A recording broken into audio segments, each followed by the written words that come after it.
Alors dans toutes les collectivités de plus de 3500 habitants, et c'est le cas d'un département, il y a une obligation d'avoir un débat d'orientation budgétaire qui fixe finalement qu'est-ce qu'on veut faire, où est-ce qu'on veut dépenser quelque part l'argent public en matière de fonctionnement, en matière d'investissement et donner les grandes orientations.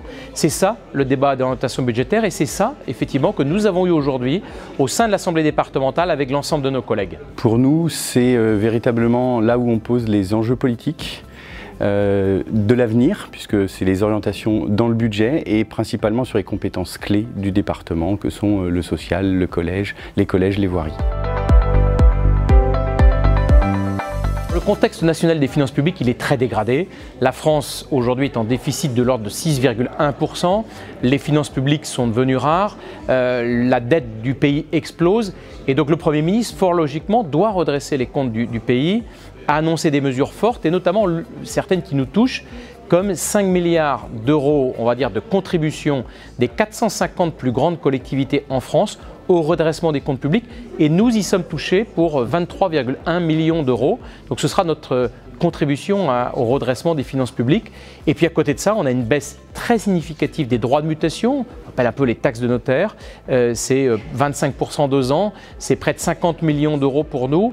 Et une explosion des dépenses sociales contraintes décidées au niveau gouvernemental. Et pour nous, c'est à peu près 30 millions d'euros. Les finances publiques sont dans une période très difficile avec un endettement extrêmement important.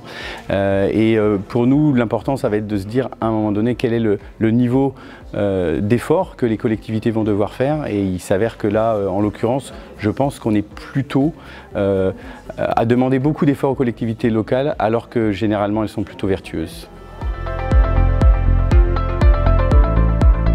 Alors le département du Morbihan va bien, 14% de recettes de moins que le niveau national. C'est un département qui a beaucoup moins de recettes, qui est moins riche que la moyenne nationale, contrairement aux images d'Épinal. Mais surtout, on dépense moins, on est riche du fait qu'on dépense moins, puisque 21% de dépenses en moins, ce qui fait que nous sommes le département de France le mieux coté par notamment l'agence Finance France Locale. Et nous avons un endettement de 76 millions d'euros, c'est-à-dire très bas, puisqu'on est à 99 euros en fin d'année de dette par habitant. C'est extrêmement faible et ça nous permet quand même de maintenir un niveau d'investissement très élevé pour l'année à venir. Le Morbihan a de longue date des finances plutôt saines. L'important pour nous, ça va être de se dire qu'il puisse être vraiment un amortisseur dans cette période, un amortisseur social, un amortisseur sur l'investissement.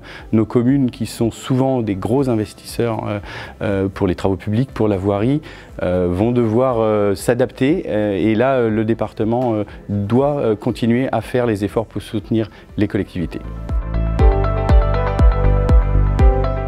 Alors les orientations budgétaires pour l'année à venir, c'est d'abord de faire face aux enjeux sociaux, au vieillissement de la population, aux besoins en matière de protection de l'enfance, aux besoins pour les personnes en situation de handicap, qui sont nos compétences, 6,4% d'augmentation du budget de fonctionnement lié à l'ensemble de ces contraintes.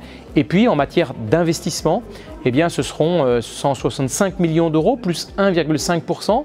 On a réduit de 40 millions par rapport à ce que nous avions imaginé, mais compte tenu des affaires déjà parties, eh bien, nous allons continuer à investir. Nos 165 millions d'investissements vont continuer de soutenir l'économie française et l'économie morbihanaise.